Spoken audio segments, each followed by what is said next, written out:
capítulo 6, verso 5.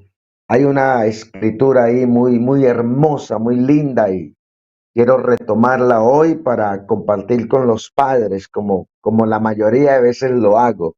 Siempre en cuenta esta población, los padres. Saben, hermanos, que uno, cuando se hacen estadísticas, cuando se investigan, uno de los más grandes problemas que se encuentra dentro de la congregación es asuntos familiares.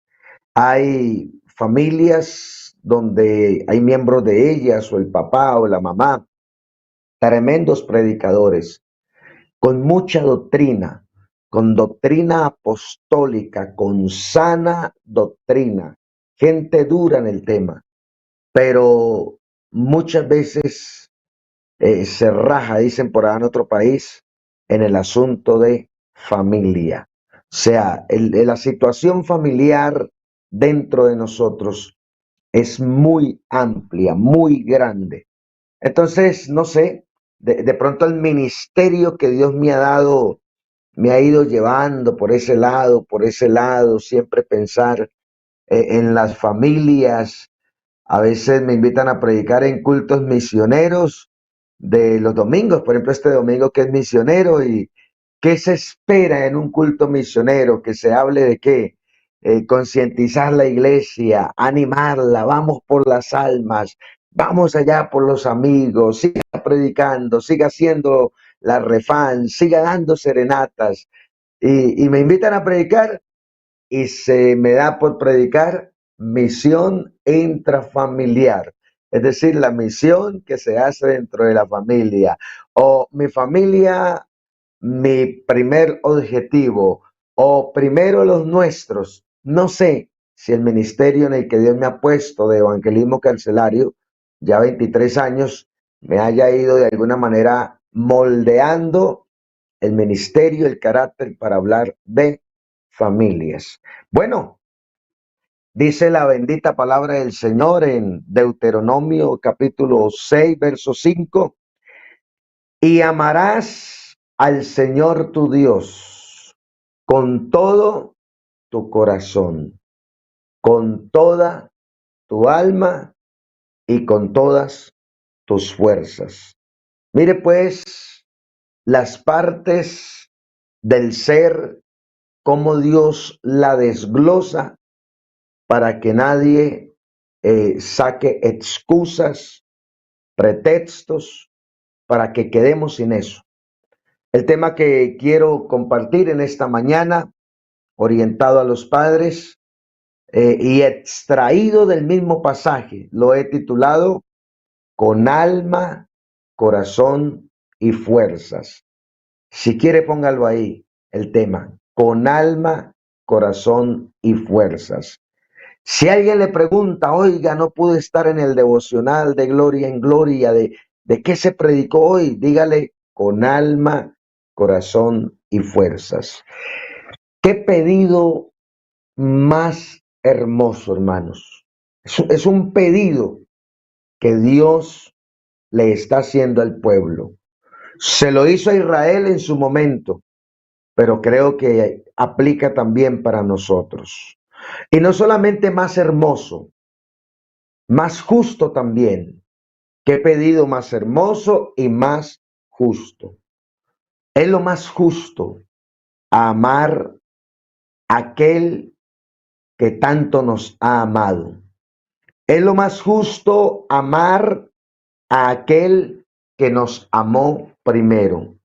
Y nos amó tanto al punto de manifestarse en carne para dar su vida por nosotros. Porque así lo dice la palabra, que indiscutiblemente grande es el misterio de la piedad.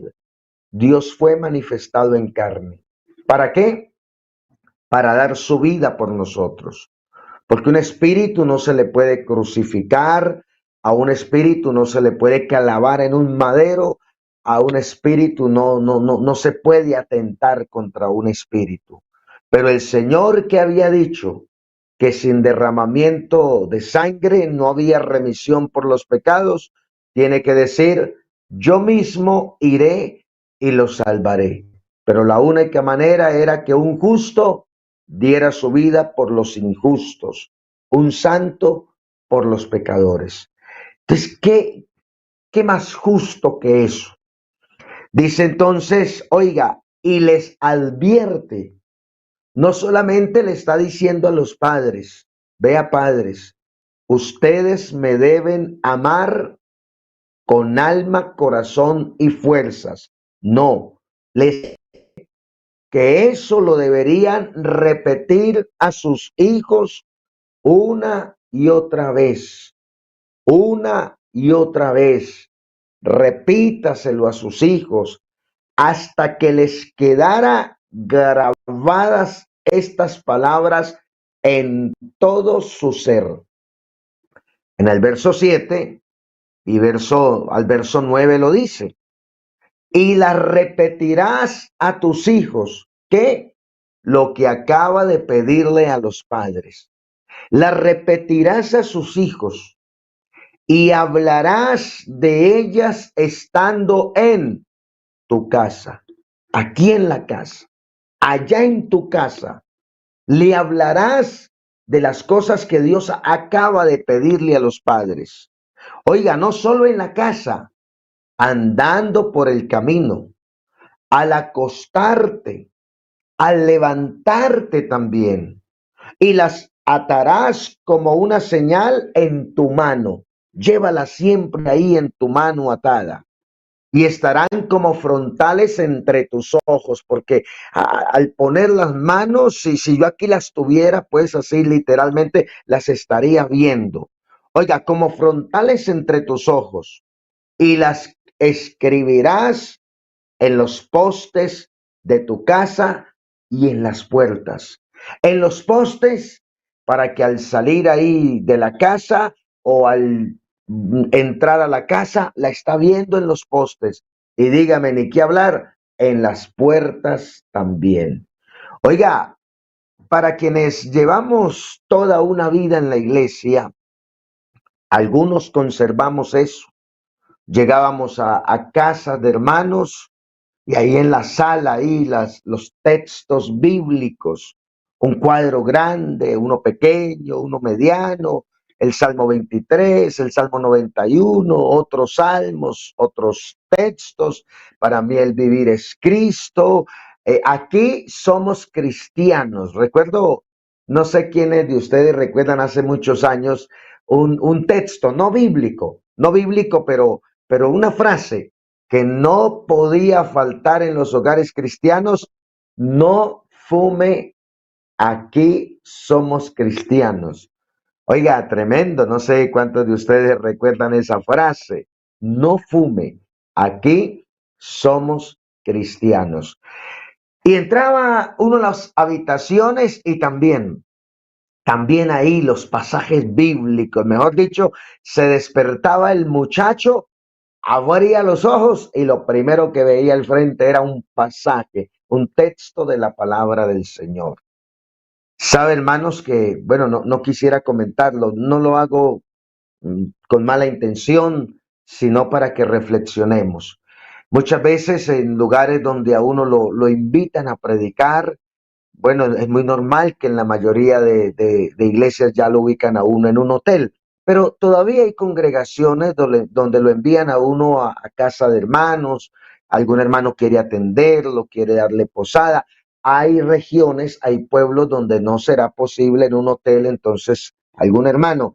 Y lo ubican a uno en la pieza de pronto de la joven o del muchacho, del adolescente, del joven, y se encuentra uno que en muchos lugares ya no hay un pasaje bíblico, no, ya no hay textos bíblicos en habitaciones, pues, o está un cuadro de Shakira, de Enrique Iglesias, de Ricky Martin, de los jóvenes a veces hay un cuadro grande de Goku, en otros lados un cuadro grande de algún reggaetonero, de alguna persona de la farándula, pero nada que ver con la palabra de Dios.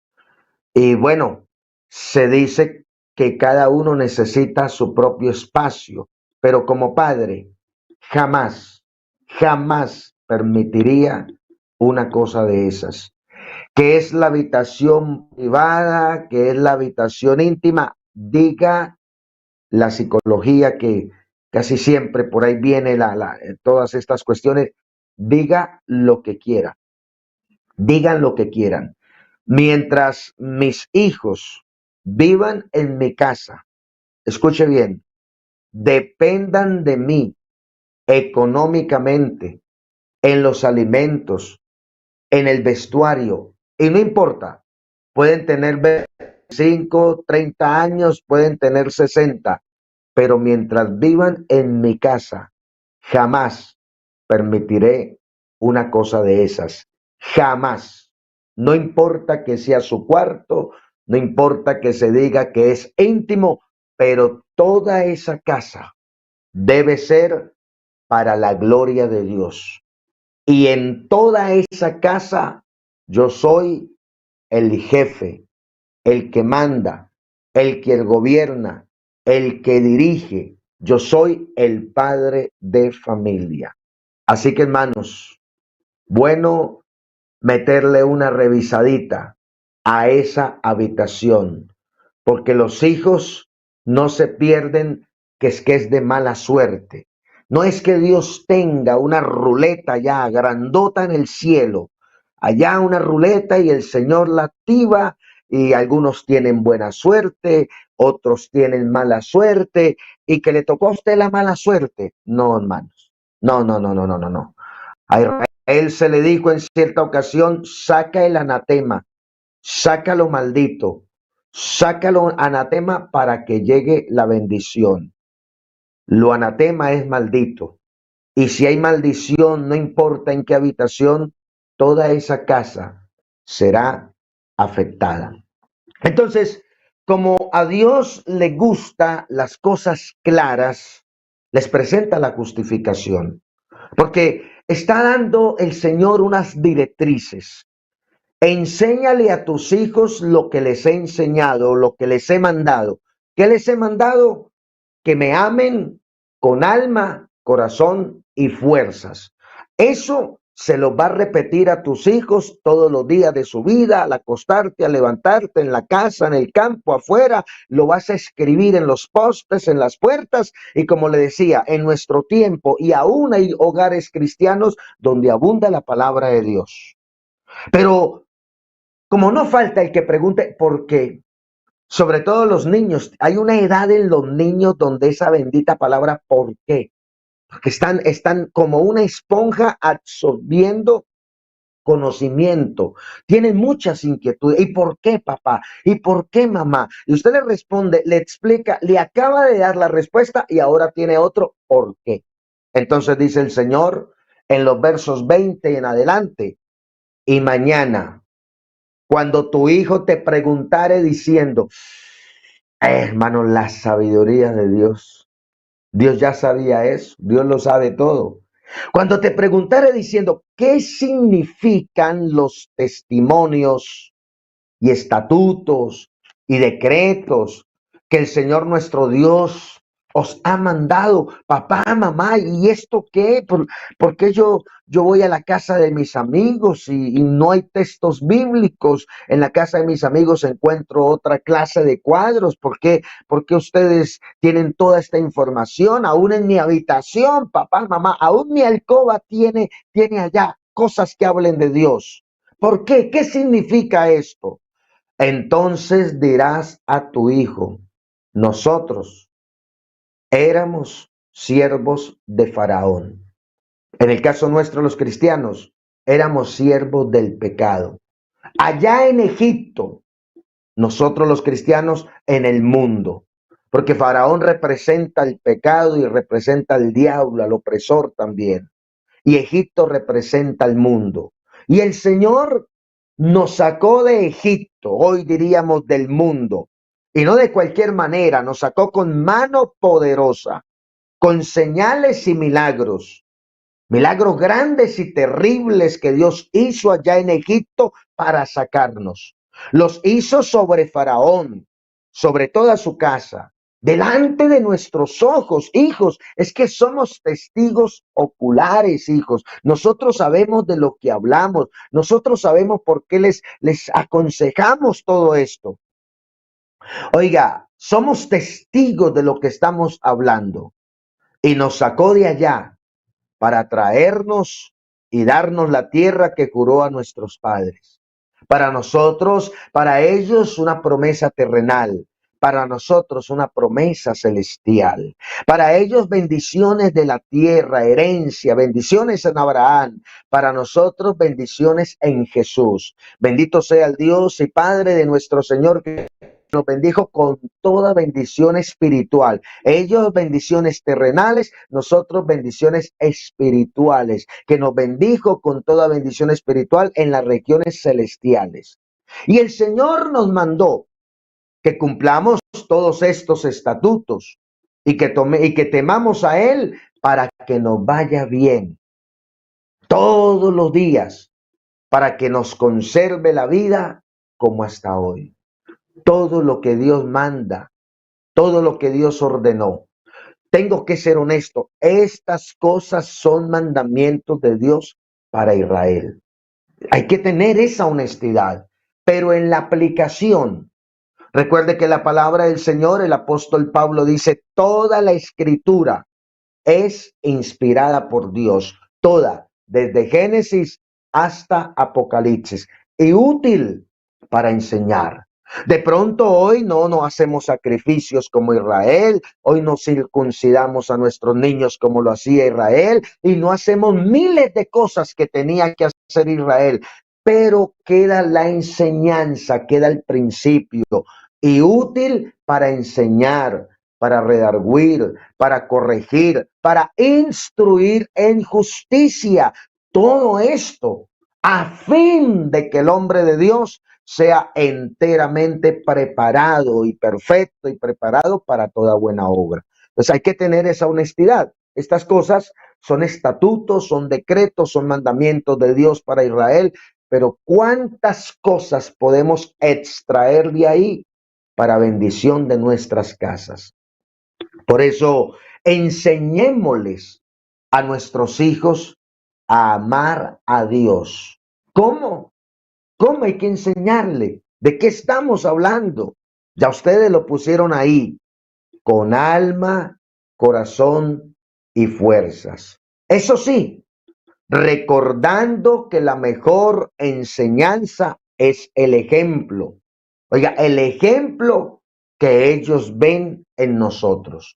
Porque no funciona decir una cosa y hacer otra. No funciona hablar bonito, pero comportarse mal. Y ojo, hermanos, las personas en todo el mundo que más nos conocen, que nos conocen perfectamente, sabemos que Dios todo lo conoce, todo lo sabe, todo lo escruta, todo lo escudriña, pero ojo, aparte de Dios, las personas que más nos conocen son los que viven con nosotros. En este caso, la esposa, en este caso, los hijos. Y el problema, el meollo del asunto, es cuando afuera predicamos una cosa y adentro y dentro de la casa hacemos otra. Es cuando afuera hablamos muy bonito, pero dentro de la casa hacemos muy feo. Es cuando afuera enseñamos hermoso, pero dentro damos mal ejemplo. Y hasta el 2. Lucas está escribiendo en el tratado, oh Teófilo.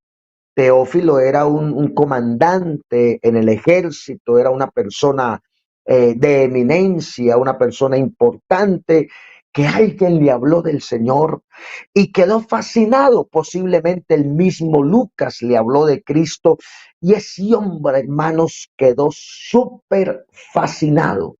No solo Lucas, no, es que las historias de Jesús era famoso, su fama se regó por todas partes. No sé si Lucas, su fama se regó por todas partes. No sé si Lucas se lo hizo de amigo, pero Lucas le dice, vea, Teófilo se hizo a Lucas de amigo, vea, Lucas, yo le voy a encargar algo. Viejo, se me cuente, yo quiero escuchar la historia de ti, pero con detalles. Y entonces dice Lucas, allá en Hechos capítulo 1, creo que realmente es Hechos, el primer tratado es Lucas. Ahora viene Hechos capítulo 1, verso 1.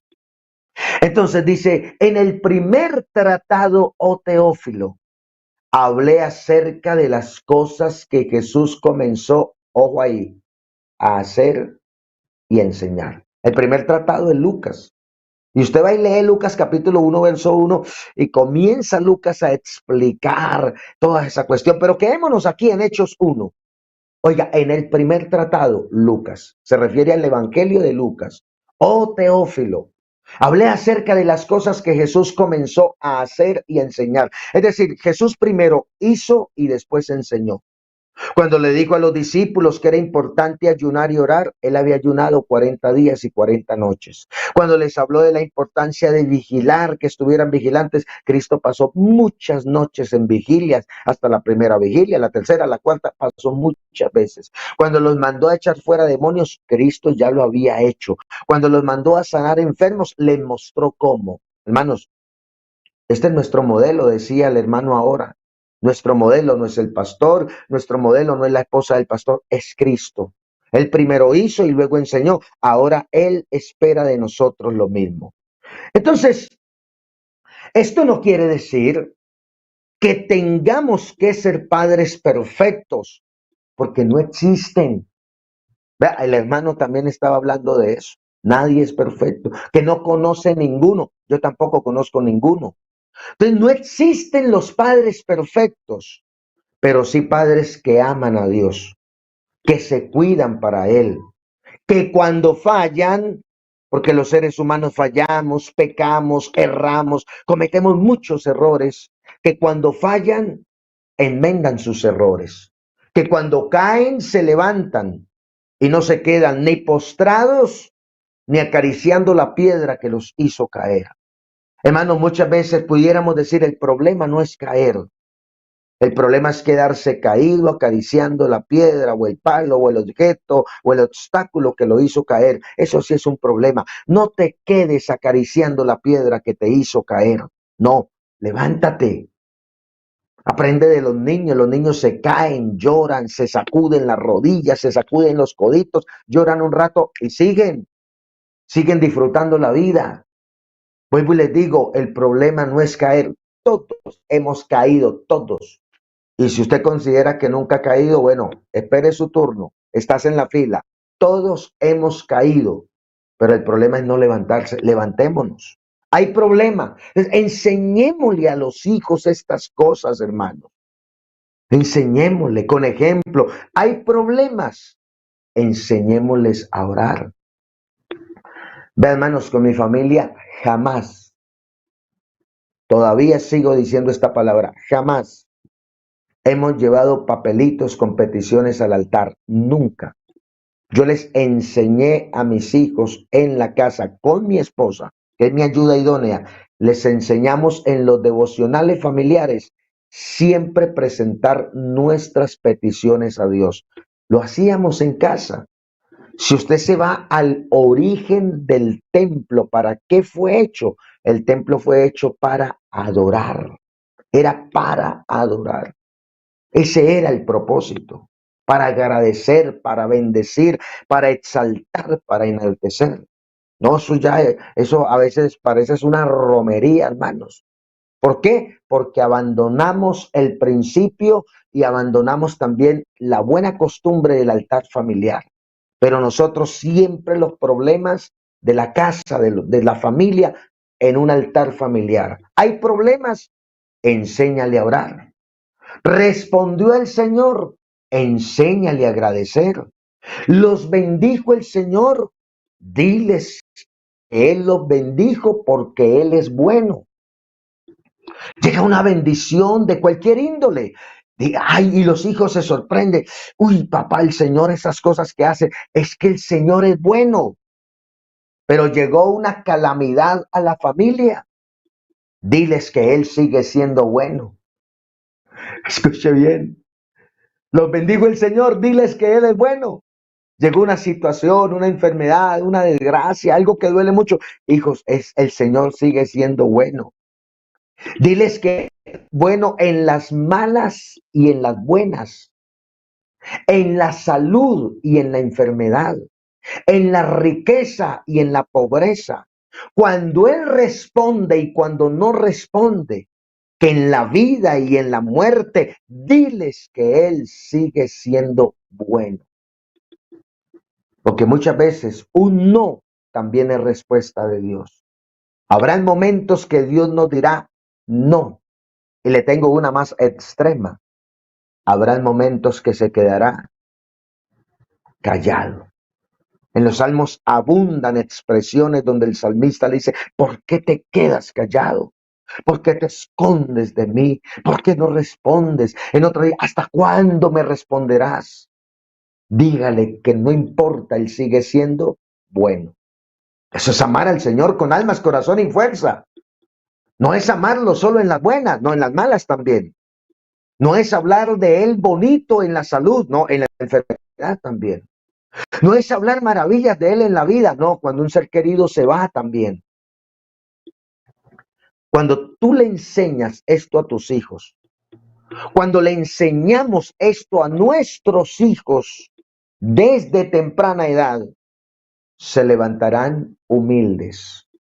Número 1. Número 2, se levantarán sin amarguras.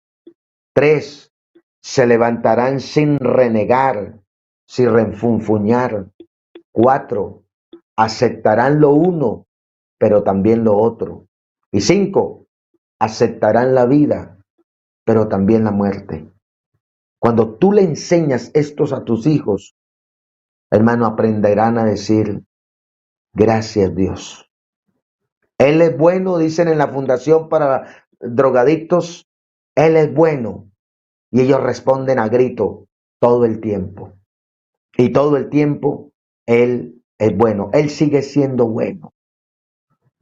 Esas personas que en la hora de que un ser querido se van, reniegan, maldicen y se enojan contra Dios, no tuvieron esta enseñanza de niños. Cuando el Señor recogió a mi suegro, que presenciamos ese momento de su partida en casa, recuerdo como si fuera hace tan solo unos momentos, mientras los ojitos se le dilataban, cómo respiraba, tomaba aire y lo soltaba lento, y entre uno y otro más pausado, hasta que hubo uno donde tomó aire y no fue más. Pero en todo ese rato ahí, en todo ese momento, mi esposa aún llorando, gracias Dios por el padre que me regalaste. Gracias Señor por mi papá. Gracias por los años que lo disfruté. Oiga, hay gente que se le va la vida renegando y hasta maldiciendo por lo que no tienen y se pierden la oportunidad hermosa de agradecer por lo que tienen. Enséñale esto a tus hijos y verá, hermanos, lo bonito, lo hermoso, lo precioso. Porque alguien pudiera decir, pero ¿cómo decir que Dios es bueno en la muerte? ¿Cómo? ¿Y por qué, Señor? ¿Y por qué mi papá? ¿Y por qué mi mamá? ¿Y por qué mi hijo? ¿O mi hijo no, Señor? Venga, ¿no has leído? ¿No has sabido? ¿No has entendido que está establecido para los hombres que mueran una sola vez? Aquí no se trata de por qué mi papá, por qué mi mamá, por qué a mí, por qué a mi hijo, por qué fulano. Está establecido, papito, a ti también te va a llegar. En caso que tú algún día hayas renegado en la despedida de un familiar, a ti también te va a llegar. A mí también me va a llegar. La muerte no hay cómo pararla. La Biblia dice, no hay armas que vengan en guerra. No existen. Si Dios permite hoy que sea mi día, hoy será. Pero qué bueno, estoy convencido, estoy seguro por la experiencia en casa, que no dejaré unos hijos maldiciendo, renegando a Dios porque me ha recogido. Estoy seguro que aún en el dolor más duro dirán gracias, Señor, por todo. Cuando entendemos nuestro destino eterno, podemos decir claro que Dios. Romanos capítulo 14, verso 7 en adelante dice, porque ninguno de nosotros vive para sí, ninguno. Usted no vive para sí, yo no vivo para mí mismo, no. Y ninguno muere para sí. Pues si vivimos, para el Señor vivimos. Y si morimos, para el Señor morimos. Así pues, sea que vivamos o sea que muramos, del Señor somos. Porque Cristo para esto murió y resucitó y volvió a vivir para ser Señor así de los muertos como también de los que viven. Hermanos, que se lamente, hermanos, que se lamente el alma de quien murió sin Cristo, que muere en conciencia y aún sos dolientes, pero quien muere en Cristo se va de fiesta. Es lo mejor, créame. Pablo dijo, para mí el vivir es Cristo, dijo Pablo, y el morir me es ganancia. Lamentaciones capítulo 3, verso 39 dice, ¿por qué se lamenta el hombre viviente? O sea, vive y está lamentándose.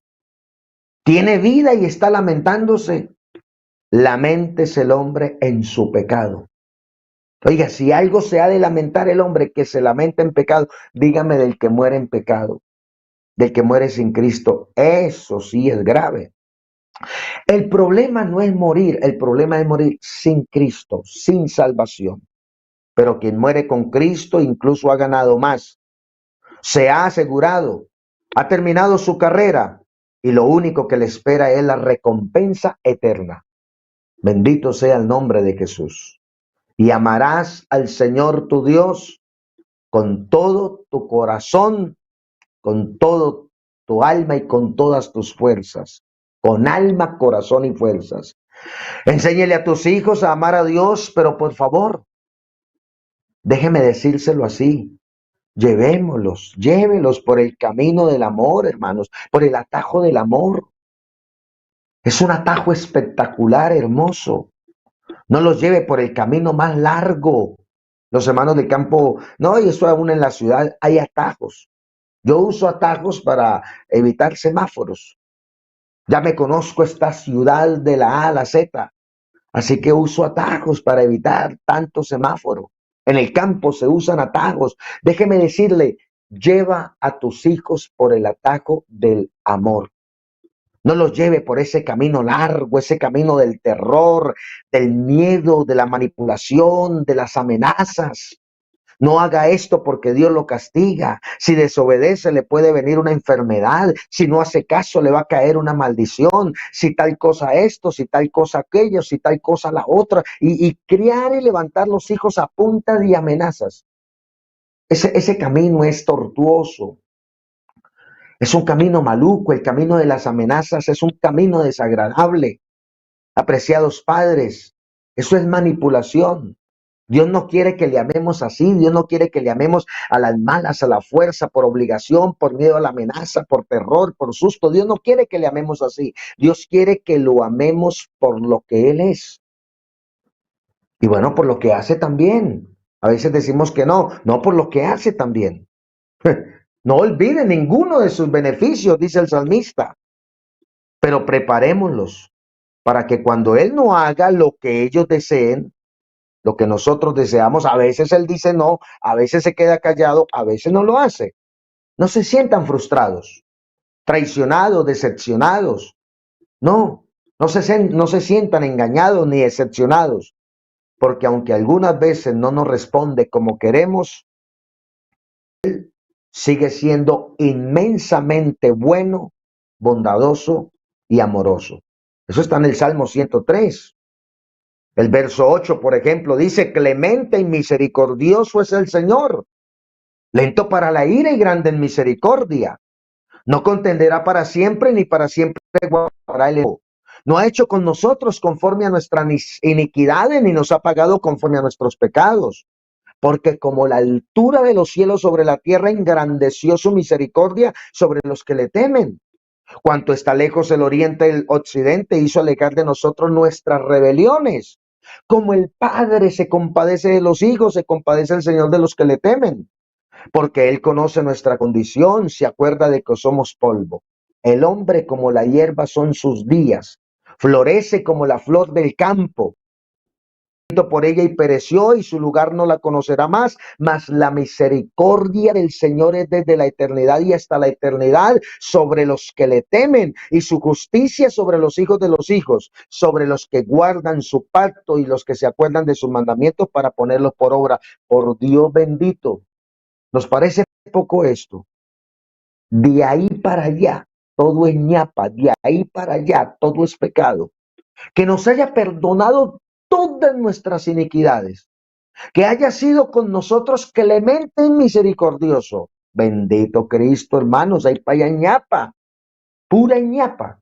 Nosotros lo que merecíamos era condenación y nos dio salvación, porque la paga del pecado es, ya usted lo sabe, mas la dádiva de Dios es vida en Cristo Jesús, la dádiva, el regalo, el obsequio. Merecíamos ser ejecutados por el pecado y Él nos perdonó. Como puede ver, o cómo puede haber gente que presenta a Dios como un ogro, hermano. Yo no puedo entender. Hay hermanos que presentan a Dios como un ogro, como una criatura malgeniado, amargado, iracundo, hermanos, que está esperando el mínimo error. Ah, un Dios que vive como, déjeme usar una palabra coloquial de Colombia, como de malas pulgas, pues. No, es que ese Dios como que vive de malas pulgas, vive amargado. Hermanos, ¿cómo? ¿Cómo puede haber gente que lleva a sus hijos por ese camino? Amenaza va y amenaza, no haga esto porque le cae maldición, porque le va a caer un rayo. Eso lo heredamos de la religión. Eso viene, eso es religiosidad, hermanos. La enseñanza punta de amenazas y de manipulación. Eso había una cantidad de mitos para criar a los hijos con miedo. Los padres le decían a los hijos desobedientes, se lo va a llevar la patasola, se lo va a llevar el pollo maligno. Mire todos esos mitos. Yo escuchaba esos mitos en mis compañeritos porque yo fui criado en la iglesia, pero mis compañeritos tenían esos mitos. No, es que se lo va a llevar el pollo maligno. Y que había un pajarito, el pajarito del tejado, y tenía tiene un silbido. La verdad llevo años sin escucharlo, no sé si se extinguió ese pajarito, y un silbido que causaba terror por esos mitos. Y en los mitos enseñaban que cuando lo escuchábamos cerca era porque estaba muy lejos, y que cuando se escuchaba lejísimo era porque estaba cerca y venía por un niño rebelde que se lo va a llevar la patasola. Y entonces vinieron padres al cristianismo, dejaron de hablar de patasolas, del pollo maligno y de todos esos mitos, y entonces ahora maquillaron los mitos. Ahora es el miedo, la maldición, la amenaza, la enfermedad. Es que Dios nos castiga con vara y mano, por Dios. Acabamos de leer el Salmo 103 del Antiguo Testamento, donde la gracia de Dios no se había derramado a plenitud, porque la gracia de Dios se derramó a plenitud en Cristo. Y miren lo que está diciendo David en el Antiguo Testamento, que no hay esa experiencia de la cruz. La cruz es la mayor manifestación, o Cristo en la cruz es el mayor regalo de Dios para el mundo. Juan 3:16, porque de tal manera amó Dios al mundo, que ha dado, ha regalado, ha obsequiado a su Hijo, para que todo aquel que en él crea no se pierda, mas tenga vida eterna. ¿Cómo puede haber gente que presenta a Dios como un ogro, como una criatura malgeniada, amargado, que a diario vive como de malas pulgas? ¿Cómo? Hermanos, pero es que la Biblia dice que Él es fuego consumidor, que Él es celoso, que Él es esto, que Él es aquello, que es un Dios de la ira. Hablan de la ira de Dios. Sí, venga, venga. Sí, la Biblia sí habla de la ira de Dios. La Biblia habla del fuego consumidor, pero para quienes se empecinan en pecar, hermano. Es para quienes se empecinan en pecar. Pero si aún los que se empecinan en pecar llega un momento en que hastiados de tanto pecar se arrepienten y se vuelven de su mal camino, Dios los perdona. Porque su perdón supera todo, hermano, no importa. Imagínese, por Dios, que a veces quien dirige el culto dice, escuche este juego de palabras. Los que dirigen el culto, hermanos, vamos a cantar para llamar a Dios a contentamiento. Ay, Jesucristo, yo escucho eso y yo ni me gozo el canto. Dice una canción, yo me gozo el lunes, yo me gozo el martes, yo me gozo el miércoles, pero yo escucho eso y se me acaba el gozo. Tú estás dirigiendo un culto, tú hermana y hermano. Eres el líder de misiones, eres el diácono. Y hermanos, cantemos para llamar a Dios a contentamiento. Llamar a Dios a contentamiento. O sea, ¿ves cómo lo están presentando como un Dios iracundo? Si yo tengo que llamar a Dios a contentamiento, es porque está bravo. O sea, Dios está bravo, Dios está iracundo, Dios está enojado. Hombre, por Dios, no lo acabamos de leer en el Salmo. Lento para la ira y grande en misericordia. Vámonos a Miqueas 7:18. Miqueas, Antiguo Testamento, donde aún no se ha desbordado su gracia en Cristo allá en la cruz. Miren lo que dice Miqueas 7:18. Que Dios como tú, que Dios como tú, que perdona la maldad y que olvida el pecado del remanente de su heredad. No retuvo para siempre su enojo, o sea, no es capaz, porque se deleita en misericordia, se deleita, se goza, disfruta ser misericordia. Por eso el salmista dice, porque Salmo 51, porque a un corazón contrito y humillado, Dios no es capaz de despreciar. Hermano, no lleve a sus hijos por ese camino tortuoso de amenazas, de maldiciones, de que le va a caer esto, que le va a caer aquello, y a toda hora manipulando. Llévelos por el atajo del amor. Llévelos por el camino del amor. Por eso muchos al principio teníamos como esa idea, no, y dejábamos de hacer cosas, era por miedo. ¿Y sabe a qué nos invita la Biblia? No que deje de hacer cosas por miedo, deje de hacerlas porque amas a Dios. Es muy diferente en que yo me abstenga de pecar por miedo a que me abstenga de pecar por amor. ¿Qué crees tú que es lo más sabio? A ver, respóndalo ahí. ¿Qué es más sabio? ¿Dejar de pecar por miedo o dejar de pecar por amor? Buena pregunta. Canta Ramón González. No me mueve, Señor, para quererte, el cielo que me tienes prometido. Escuche esas palabras. Ni siquiera el cielo lo mueve. Ni tampoco me detiene el ofenderte, el infierno que de todos es temido. Lo que me empuja es tu amor de tal manera que si existiera, cielo te amaría. Si no existiera, cielo te amaría. Y si el infierno tampoco existiera, de cualquier forma, sin ti yo moriría. Hermanos, vea ahí, una persona que habla de esa manera ha desarrollado el verdadero amor. Quien no, yo me pregunto si Dios no va a pasar. Ojo, que es solo una hipótesis, una ilustración. ¿Qué pasaría si en una noche Dios nos revelara a todos, para que se confirmara que fue una revelación, que no hay infierno? ¿Qué pasaría? ¿Qué pasaría con tantos creyentes que están perseverando por miedo al infierno? ¿Qué pasaría? ¿Qué pasaría Si en esa revelación diría, no, eso del cielo son metáforas, tampoco hay cielo, tampoco hay vida eterna. Déjeme decirle, los que han desarrollado verdadero amor perseverarán sin cielo y sin infierno, porque aman a Dios, porque aman su presencia, porque aman lo que es, porque aman lo que hace.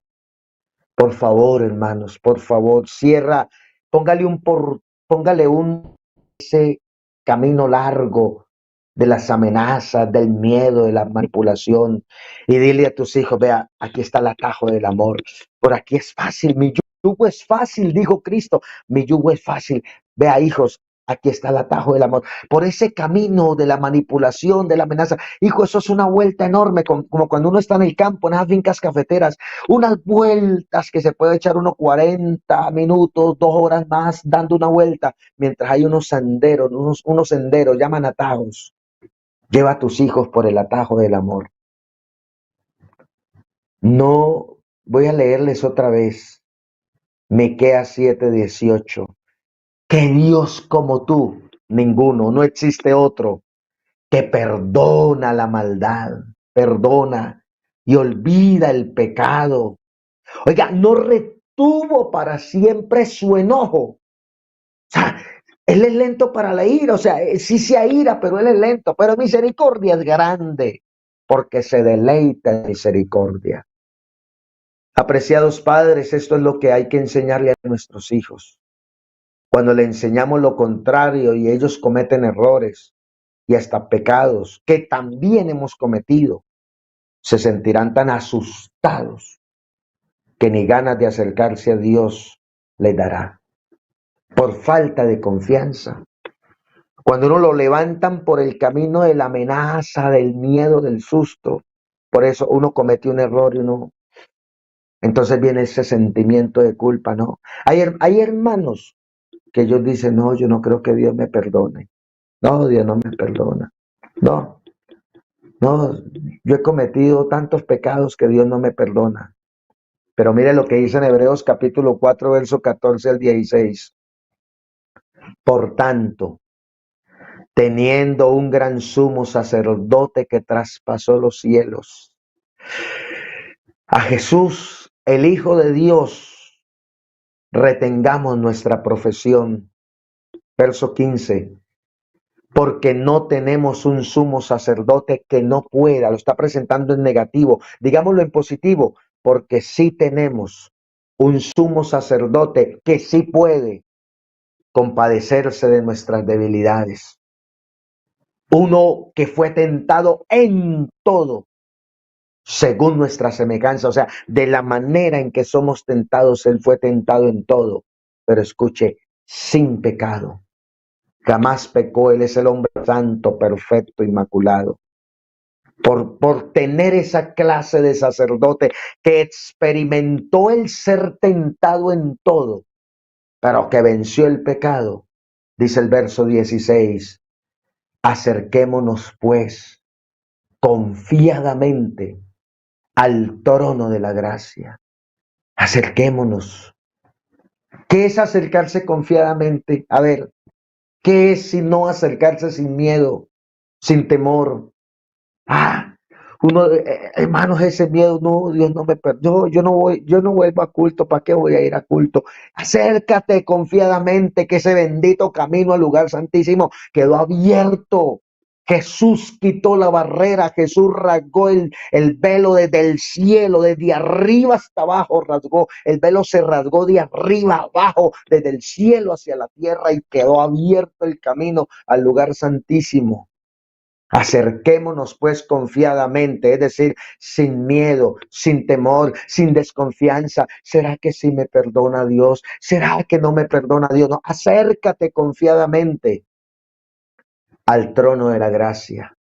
En este momento el trono de Él es un trono de gracia. En Apocalipsis 20:15 no vamos a ponerlo, pero allá será un trono de juicio, pero para los que murieron sin Cristo. Para nosotros un trono de gracia, para alcanzar misericordia. Recuerde que Él se deleita en misericordia y hallar gracia para el oportuno socorro. Enséñale esto a tus hijos, hermanos. Con un Dios tan bondadoso como el que tenemos, tan hermoso, tan precioso, de veras que vale la pena servirle con alma, corazón y fuerzas. Esto es lo que hay que enseñarle a nuestros hijos, como lo leíamos en Deuteronomio 6:5. Y amarás al Señor tu Dios.